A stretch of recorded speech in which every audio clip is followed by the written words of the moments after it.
Shrimad home remedies में आपका स्वागत है। और हम आपको बताएंगे प्रभु यीशु के बारे में। उनके जीवन में 4 घटनाएं थीं जो बहुत ही प्रमुख थी। हम उन्हीं 4 घटनाओं को आपको बताने जा रहे हैं। आपको पता ही है या मान्यता है, जो भी कह लीजिए, कि प्रभु यीशु मतलब ईसा मसीह, उन्होंने ही ईसाई धर्म की स्थापना की। ईसाई धर्म के जो प्रमुख ग्रंथ हैं, बाइबल और न्यू टेस्टामेंट के आधार पर ईसा मसीह के जीवन की जानकारी प्राप्त होती है। आज हम आपको वही बताने जा रहे हैं। तो सबसे पहले हम उनके जन्म के बारे में बताएंगे। प्रभु यीशु का जन्म बेतलेहम में एक कुंवारी मरियम के गर्भ से हुआ था, इसीलिए वर्जिन मैरियम कहते हैं।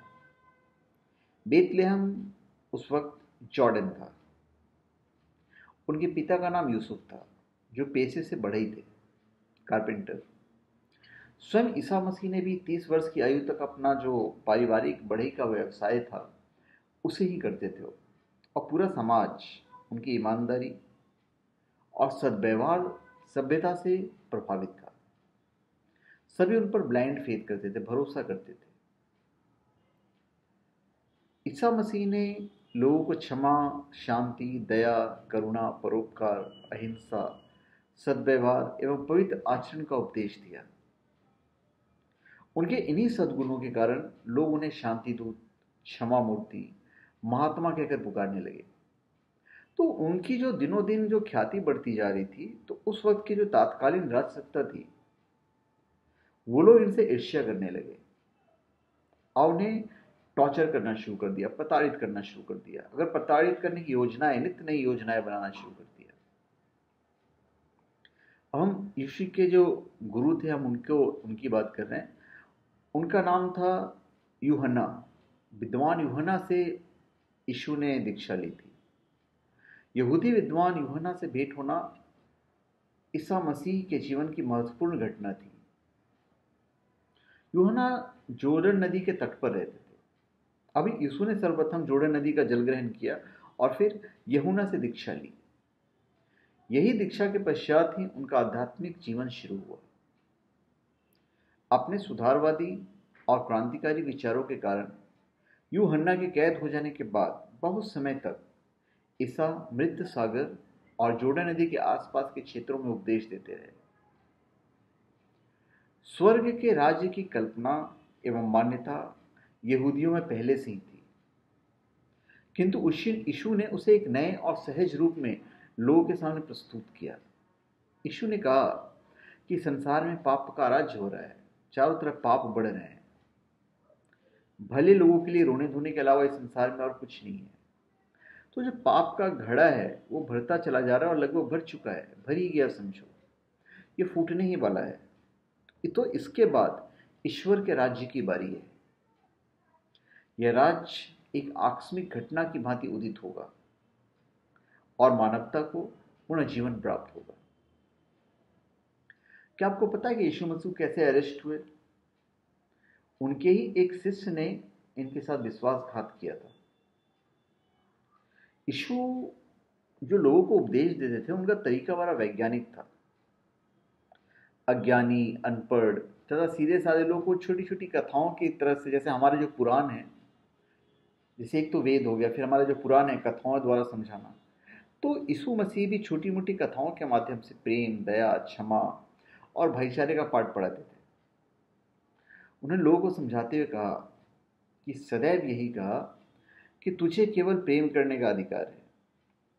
जो तुम्हारे पड़ोसी हैं उनको तुम अपने समान ही समझो और चाहो भी। स्वार्थ की भावना त्याग दो। अंतिम भोज के नाम से प्रसिद्ध घटना के समय भोजन के बाद वे अपने 3 शिष्यों पतरस, याकूब और सोहन के साथ जैतन पहाड़ के गेत रोमनी बाग में गए। मन की बेचैनी जब उनकी बढ़ने लगी तो वे अपने शिष्यों को छोड़कर एकांत में चले गए तथा एक खुदरी चट्टान पर मुंह के बल गिरकर प्रार्थना करने लगे।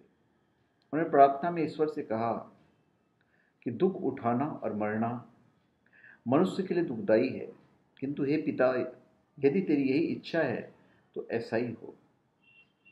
लौट कर उन्होंने अपने शिष्यों से कहा कि वह समय आ गया है, जब एक विश्वासघाती मुझे शत्रुओं के हाथों को सौंप देगा, उनके हाथों में मुझे सौंप देगा। इतना कहना था कि यीशु का एक शिष्य उनकी गिरफ्तारी के लिए सशस्त्र सिपाहियों के साथ आता दिखाई दिया। जैसा कि ईसा मसीह ने पहले कह दिया था कि उनको गिरफ्तार कर लिया जाएगा, और वो गिरफ्तार हो गए।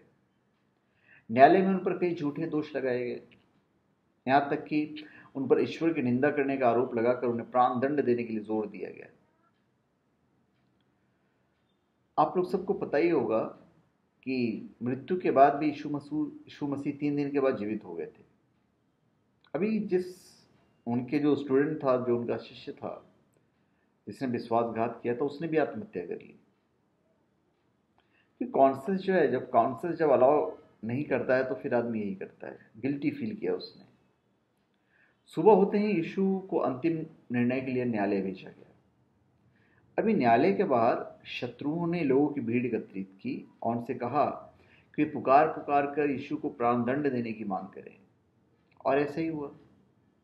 न्यायाधीश ने लोगों से पूछा कि इसने क्या अपराध किया है भाई? मुझे तो इसमें कोई दोष नजर नहीं आ रहा है। किंतु गुमराह किए हुए लोगों ने कहा कि यीशु को सूली पर चढ़ा दो। अंततः उन्हें सूली पर लटकाकर कीलों से ठोक दिया गया। हाथ एवं पैरों में ठुकी कील आग की तरह जल रही थी। ऐसी अवस्था में भी ईसा मसीह ने परमेश्वर को याद करते हुए प्रार्थना की कि हे मेरे ईश्वर, तूने मुझे क्यों अकेला छोड़ दिया? इन्हें माफ करना, क्योंकि ये नहीं जानते कि क्या कर रहे हैं। कुछ घंटे उनके दिव्य शरीर क्रूस पर झूलता रहा। अंत में उनका शरीर और उनका जो सिर था, सिर नीचे की ओर लटक गया, और इस तरह आत्मा ने शरीर से विदा ले ली। मृत्यु के तीसरे दिन एक दैवीय चमत्कार हुआ और यीशु पुनः जीवित हो उठे। मृत्यु के उपरांत पुनः जीवित हो जाना उनके दिव्य शक्तियों एवं उनकी क्षमताओं का प्रतीक था। तो धन्यवाद। आप हमारे चैनल पे सब्सक्राइब करें और अपने कमेंट दीजिए। धन्यवाद।